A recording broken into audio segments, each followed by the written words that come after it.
കൂടുതൽ വാർത്തകളും വീഡിയോകളും കാണാൻ ഈ ചാനൽ സബ്സ്ക്രൈബ് ചെയ്യുക. കൂടെ ബെൽ ബട്ടൺ അമർത്തുക.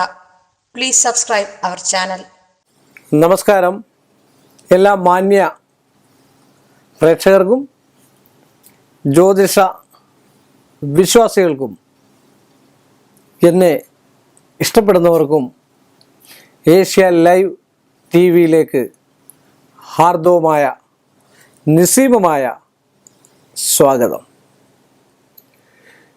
ഇന്നത്തെ ചോദ്യം കമൻറ്റുകളൊക്കെ നിങ്ങൾ കാണുന്നുണ്ടെന്ന് എനിക്കറിയാം. ഒരു സ്ത്രീ ചോദിച്ചിരിക്കുക, പറ്റാതായാൽ, അശുദ്ധിയായാൽ, അല്ലെ ആർത്തവ സംബന്ധമായിട്ടുള്ള വിഷയമായാൽ, ഭർത്താവിൻ്റെ കൂടെ കിടന്നാൽ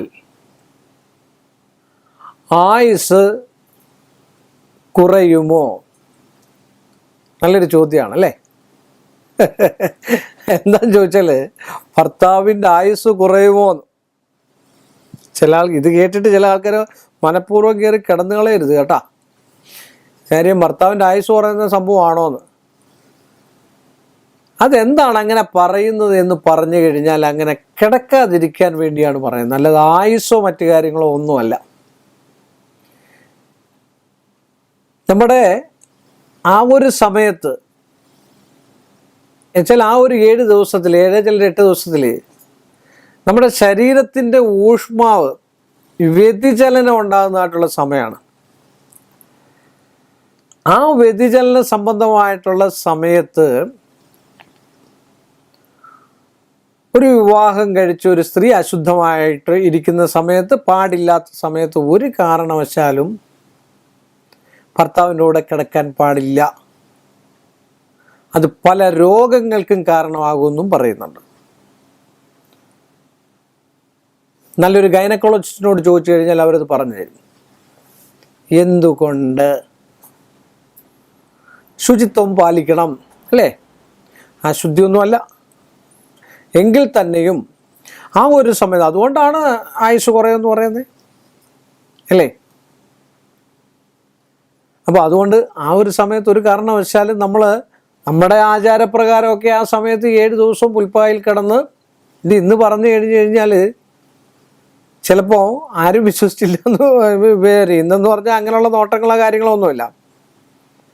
എന്നാലൊരു 75% നല്ല കുടുംബത്തിൽ പിറന്ന ആൾക്കാരൊക്കെ നോക്കുന്നുണ്ട്. പിന്നെ ചില ആൾക്കാരുടെ സാഹചര്യം അതിന് പറ്റില്ല. ചില വെളിനാട്ടിലൊക്കെ, ഞാൻ വെളിനാട്ടിലൊക്കെ പോയിട്ടുള്ളപ്പം കണ്ടിട്ടുള്ള കാര്യങ്ങളാണ്. ഒരു മുറിയിലാണ് താമസിക്കുക. നാട്ടിൽ വരുമ്പോൾ അവരുടെ പ്രകസനങ്ങളൊക്കെ മാത്രമേ ഉള്ളൂ. ഒരുപാട് വിദേശത്ത് കിടന്ന് കഷ്ടപ്പെടുന്ന ആൾക്കാരുണ്ട്. നിങ്ങൾ തന്നെ ആലോചിച്ച് നോക്കൂ. അമേരിക്കയാണ്, ലണ്ടനാണെന്നൊക്കെ പറയുന്നുണ്ട്. അവിടെ കഷ്ടപ്പാട് മാത്രം അനുഭവിച്ച് ജീവിക്കുന്ന ആൾക്കാരുണ്ട്. അവർക്കും വേണ്ടി ഇവിടെ പറയുന്നത്. എന്നാൽ നല്ല ജോലിയുള്ളവരുകൊണ്ട് ഇല്ല എന്ന് പറയുന്നില്ല. അവരവിടെ ഭയങ്കരമായിട്ട്, അവരെയൊക്കെ നമ്മൾ ചിന്തിക്കണം. പ്രവാസികളെയൊക്കെ വളരെ കഷ്ടപ്പെട്ടുണ്ടാക്കുന്ന ധനവും മറ്റു കാര്യങ്ങളും ഒക്കെയാണ് കേരളത്തിലുള്ള ആൾക്കാർക്ക് അയച്ചു തരുന്നത്. അതിൻ്റെ ഇരട്ടിയായിട്ട് ഇവിടെ വരുന്നതേ ഉള്ളൂ. ആ ധനമൊക്കെ നമ്മൾ ഇവിടെ നിൽക്കുന്ന ആൾക്കാർ സൂക്ഷിച്ചും കണ്ടും മാത്രമൊക്കെ ചിലവാക്കാവൂ.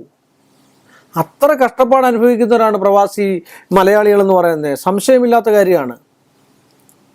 അമേരിക്കയിൽ പഠിച്ചു, അല്ലെ അമേരിക്കയുടെ ഒരു വാച്ച് കിട്ടി, ഒരു ട്രൗസർ കിട്ടി, ഇവിടെ വന്നു എന്ന് പറഞ്ഞിട്ട് അമേരിക്കക്കാരനാണ്. പക്ഷെ അവിടെ എന്തു പണി എന്ന് ആലോചിച്ച് നോക്കിയാൽ നമുക്ക് പറയാൻ പറ്റത്തില്ല. ഇവിടെ പറയത്തില്ല. 2 ഇംഗ്ലീഷ് പറഞ്ഞു കഴിയുമ്പോൾ നമ്മളെല്ലാം ഓക്കെ. അതിൽ ചിലപ്പോൾ സുഖമായിട്ടായിരിക്കും നമ്മൾ ജീവിക്കുന്നത്. സംശയമില്ലാത്ത കാര്യമാണ്, ഉറപ്പാണ്. അല്ലെങ്കിൽ പല ആൾക്കാരെ എനിക്കറിയാവുന്നതാണ്. ചില സമയത്ത് പട്ടിണി വരെ കിടക്കുന്ന ആൾക്കാരുണ്ട്. അത്ര കഷ്ടപ്പാട് അനുഭവിക്കുന്ന ആൾക്കാരുണ്ട്. എല്ലാവരുടെയും കാര്യമല്ല ഞാൻ പറയുന്നത്, അല്ലാത്തവരും ഉണ്ട്. ഒരുപാട് ഭർത്താക്കന്മാർ ഇപ്പോൾ ഈ സീരിയലിലും ഈ കോമഡിയിലും ഒക്കെ പറയുന്നത് സാരിത്തുമ്മാന്ന് പറയുന്നില്ലേ, അങ്ങനെ പോകുന്ന ആൾക്കാർ എത്രയോ പേരുണ്ട്. അതൊക്കെ രക്ഷപ്പെടാനും കുട്ടികളെ വളർത്താനും ഒക്കെയാണ്. അപ്പം അങ്ങനെയൊക്കെ കഷ്ടപ്പെട്ട് ജീവിക്കുന്ന ആൾക്കാരാണ് നമ്മൾ. അതിലൊക്കെ എത്രയോ നല്ലതായ രീതിയിലുള്ള ജീവിതം നമുക്ക് ഈശ്വരൻ നമുക്കിവിടെ തരുന്നുണ്ട്. അപ്പം നമുക്ക് അല്പം നമ്മുടെ ഭർത്താവൊക്കെ കഷ്ടപ്പെടുന്നുണ്ട്, അല്പം ഒന്ന് ബഹുമാനിച്ചാൽ എന്താണ്? അല്പം ഭാര്യയും ബഹുമാനിച്ചാൽ എന്താണ്? രണ്ടു കൂട്ടരും അന്യോന്യം ബഹുമാനം വേണം. അതൊരു ചോദ്യമാണ് ആ കുട്ടി ചോദിച്ചത്. ഇനി എന്തിനാണ് ചോദിച്ചതെന്ന് എനിക്കറിയത്തില്ല. ഇതിനകത്ത് ഒരു ക്വസ്റ്റ്യനിൽ 2 ഉത്തരം വരാം. ഭർത്താവിൻ്റെ ആയുസ് നഷ്ടപ്പെടുമെന്ന് ചോദിച്ചാൽ ഇനിയും നാളെ തൊട്ട് ഇനിയും കൂടെ കിടന്ന് ഇപ്പോൾ ഒന്നും അറിയാത്ത രീതിയിൽ കിടന്നാൽ മതിയല്ലോ. അതിനുള്ള ഉത്തരം ഞാൻ പറഞ്ഞു കഴിഞ്ഞ് കഴിഞ്ഞാൽ ചിലപ്പോൾ നാളെ തൊട്ട് കയറി കിടക്കും അല്ലേ? പക്ഷെ കിടക്കുന്നത് തെറ്റാണ്, ആചാരപ്രകാരം തെറ്റാണെന്നേ ഞാൻ പറഞ്ഞുള്ളൂ, മറ്റൊന്നും ഞാൻ പറഞ്ഞില്ല. മാനുഷികപരമായിട്ട് ഞാൻ ഒന്നുമേ പറയുന്നില്ല. അത് ആലോചിച്ചും കണ്ടും ചെയ്തോളൂ. അത് അവനവൻ്റെ മനസ്സിൻ്റെ വ്യഗ്രത എങ്ങനെയാണെന്നോ മനസ്സിലെ ചൈതന്യാവസ്ഥ എങ്ങനെയാണോ ഒരു ഭർത്താവുമായിട്ടുള്ള അതനുസരിച്ച് നിങ്ങൾക്ക് ചെയ്യാം. എന്താണേലും നമ്മുടെ കേരളത്തിലുള്ള സ്ത്രീകളൊക്കെ ആർത്തവത്തെ സാമാന്യന് ഒരു 50% അശുദ്ധിയായിട്ടൊക്കെയാണ് കാണുന്നത്. ചില ആൾക്കാർ നന്മയായിട്ടും കാണുന്നുണ്ട്. പുറത്തുള്ള ബോംബെയിൽ അല്ലെങ്കിൽ അങ്ങനെയൊക്കെയുള്ള ഗുജറാത്ത് ഏരിയയിലൊക്കെയുള്ള ഡൽഹിയിലുള്ള ആൾക്കാർ, അവിടുത്തെ ആൾക്കാർ ഈ അശുദ്ധിയോടുകൂടി ക്ഷേത്രത്തിൽ കയറുന്നുണ്ടെന്ന് പറയുന്നുണ്ട്. കയറുന്നുണ്ട്, ഞാൻ കണ്ടിട്ടുണ്ട്. ഞാൻ ഈ പോയ ഈ വെളിരാജ്യങ്ങളിലൊക്കെ അല്ലെ വെളിയിലൊക്കെ ഉള്ള ആൾക്കാരുടെ പല കാര്യങ്ങളും എനിക്ക് നേരിട്ട് അറിയാവുന്നത് കൊണ്ടും ഞാൻ അനുഭവിച്ചറിഞ്ഞതുകൊണ്ടും ഒക്കെയാണ് ഞാനിത് പറയുന്നത്. സംശയമില്ലാത്ത കാര്യമാണ്. അതുകൊണ്ടാണ് പ്രവാസി മലയാളികൾ അല്ലെ അന്യനാട്ടിൽ ജീവിക്കുമ്പോൾ ബോംബെയിലാണ്, ഇവിടെ വരുമ്പോൾ അവർ ചിലപ്പം 2 സ്പ്രേയും അല്ലെങ്കിൽ മറ്റേ പഴയകാലം കൂട്ടല്ല. ഇപ്പോൾ എല്ലാ മലയാളികൾക്കും അറിയാം അവിടുന്ന് വന്നു കഴിഞ്ഞാൽ ഇവിടെ എന്താണ്, ഇവിടുന്ന് അവിടെ ചെന്ന് കഴിഞ്ഞാൽ അവിടെ എന്താണെന്നുള്ളത്. പക്ഷെ ഇന്ന് കേരളത്തിലുള്ള ആൾക്കാർ, പല മലയാളികൾ നന്നായിട്ട് ജീവിക്കാനും അന്തസ്സായിട്ട് ജീവിക്കാനും കഴിയുന്ന എത്രയോ ആൾക്കാരുണ്ടെന്നറിയാം. അവരൊക്കെ അക്കരെ പച്ച തേടി പോകുന്ന ആൾക്കാരുണ്ട്. അതുപോലെ തന്നെയാണ് ചില ആൾക്കാർ കൊണ്ടുപോകും. അപ്പോൾ അവർ വിചാരിക്കുന്നത് ഗൾഫിൽ കിടന്നുകൊണ്ട് ഇഷ്ടംപോലെ ധനം ഉണ്ടാക്കുവാണ്. പിന്നെ ചേട്ടനാണെങ്കിൽ അനിയൻ്റെ മോനെ കൂടെ ഒന്ന് കൊണ്ടുവന്ന് നിർപ്പിക്കുക, അല്ലെങ്കിൽ അനിയൻ്റെ മോനാണ് ചേട്ടൻ്റെ മോനെ കൂടെ കൊണ്ടുപോകും, പെങ്ങടെ ആണെങ്കിൽ അങ്ങനെ, അനിയത്തിയുടെ ആണെങ്കിൽ അങ്ങനെ.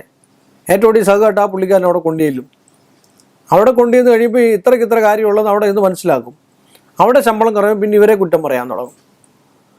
എൻ്റെ മോനെ അവർ കൊണ്ടുപോയി നശിപ്പിച്ചു, അല്ലെങ്കിൽ അവിടെ കൊണ്ടുപോയി ഇല്ലാത്ത ജോലി മേടിച്ചു.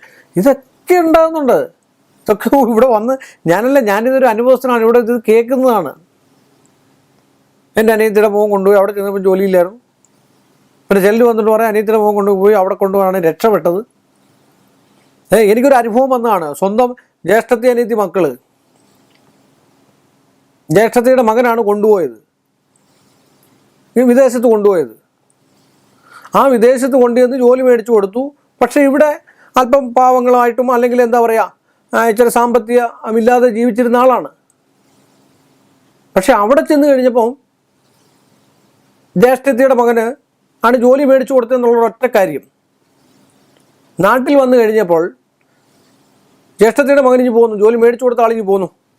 പിന്നെ ഈ ആളിൻ്റെ ഭാര്യ അല്ലെങ്കിൽ അവിടെ നിൽക്കുന്ന ഇപ്പോൾ ജോലി കിട്ടിയ ആളിൻ്റെ ഭാര്യ കല്യാണം കഴിച്ചിട്ടാണ് പിന്നീട് പോകുന്നത്. അവധിക്കൊക്കെ വന്ന് കല്യാണം കഴിച്ചിട്ട് പിന്നീട് പോയി. ആ ഭാര്യയുടെ പേരിൽ 5 പൈസ അയച്ചു കൊടുക്കത്തില്ല. ഈ ജോലി മേടിച്ചു കൊടുക്കുന്ന ആളിൻ്റെ കയ്യിലോട്ടാണ് പൈസ അയച്ചു കൊടുക്കുന്നത്. ചേട്ടത്തിയുടെ അനിയത്തിയുടെ മക്കളാണെന്ന് വിചാരിച്ചോണം. അത് എന്തൊരു ശരിയാണോ? ഒരു ഭാര്യയ്ക്കാണ് അയച്ചു കൊടുക്കേണ്ടത്, അല്ലെങ്കിൽ അമ്മയ്ക്കാണ് അയച്ചു കൊടുക്കേണ്ടത്. സത്യത്തിൽ അവരത് വാങ്ങുന്നതിൻ്റെ തെറ്റാണ്, ജീവിതത്തിലെ തെറ്റാണ്. അങ്ങനെ പറഞ്ഞിട്ടുള്ള ആൾക്കാരുണ്ട്. ഇതുപോലെ തിരിച്ചു പോകുന്നുണ്ട് ചേട്ടൻ്റെ അനിയൻ്റെയും. പിന്നെ അവരുടെ കൈവശമാണ് ഈ ആള്. പണ്ടൊരു കഥ കേട്ടിട്ടുണ്ട്, ഒരു ചെറിയൊരു കഥ. ഒരു വാദ്യാരായിരുന്നു, ഒരു അധ്യാപകനായിരുന്നു, മറ്റേതൊരു വള്ളക്കാരനായിരുന്നു. ഈ വള്ളക്കാരൻ എന്നും അക്കരെ തുഴഞ്ഞാണ് സ്കൂളിൽ കൊണ്ടുവിടുന്നത്.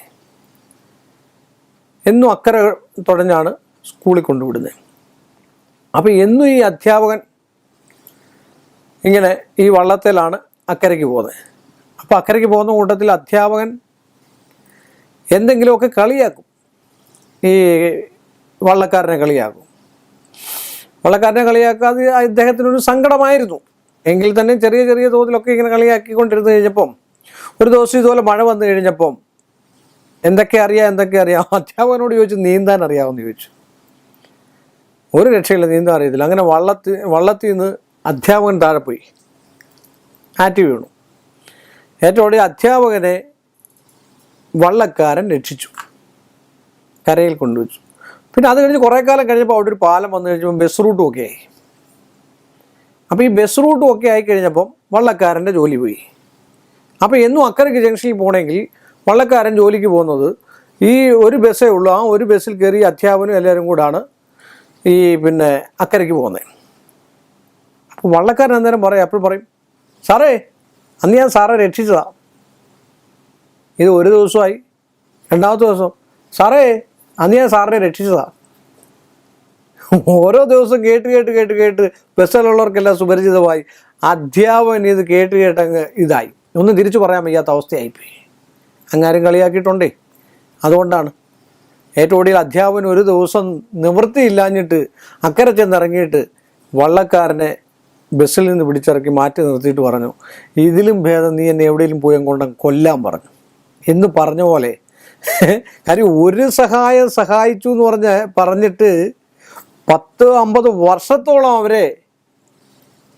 അവരുടെ നീരും വീര്യവും ഒക്കെ ഊറ്റിയെടുക്കുക എന്ന് പറഞ്ഞാൽ അതൊരു മോശമായിട്ടുള്ള സംഗതിയാണ്. കാര്യം വെച്ചാൽ ഈ പ്രവാസി ഈ മലയാളിയുടെ കാര്യം പറയുമ്പോൾ ഒരുപാട് അനുഭവങ്ങൾ ഓരോരുത്തർ വന്ന് ആണുങ്ങളാന്നേലും സ്ത്രീകളാന്നേലും ഒക്കെ ഒരുപാട് ദുഃഖങ്ങളും കാര്യങ്ങളും ഒക്കെ പറയുന്നതാണ്. അതുകൊണ്ടാണ് ഇപ്പം ഞാൻ ആർത്തവത്തിൻ്റെ കാര്യം പറഞ്ഞപ്പോൾ ആ വിഷയം ഞാൻ പറഞ്ഞതേ ഉള്ളൂ.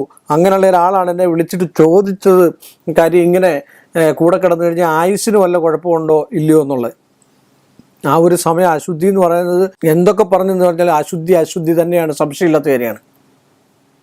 ഇതേ ഒരു കമൻറ്റ് വേറെ വന്നതാണ്. കാര്യം എന്താണെന്ന് ചോദിച്ചു കഴിഞ്ഞാൽ, എവിടെ ഇരുന്നും ഈശ്വരനെ വിളിച്ചാൽ കേൾക്കുമെന്ന് പറഞ്ഞപ്പോൾ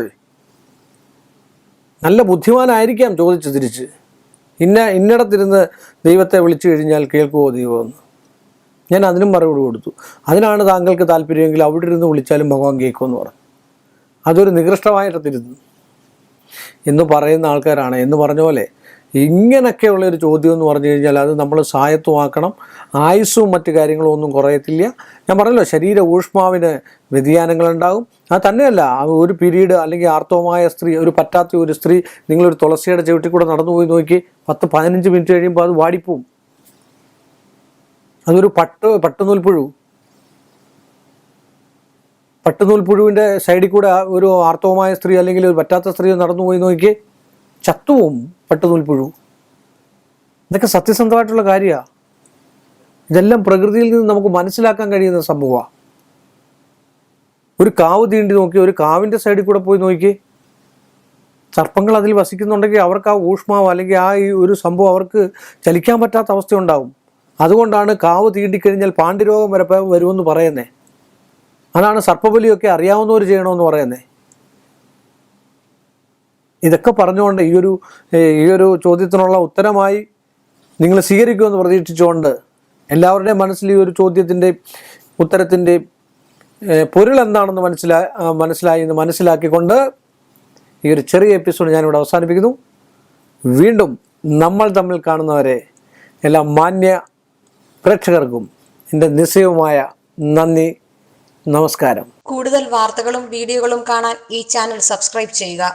കൂടെ ബെൽ ബട്ടൺ അമർത്തുക. Please subscribe our channel.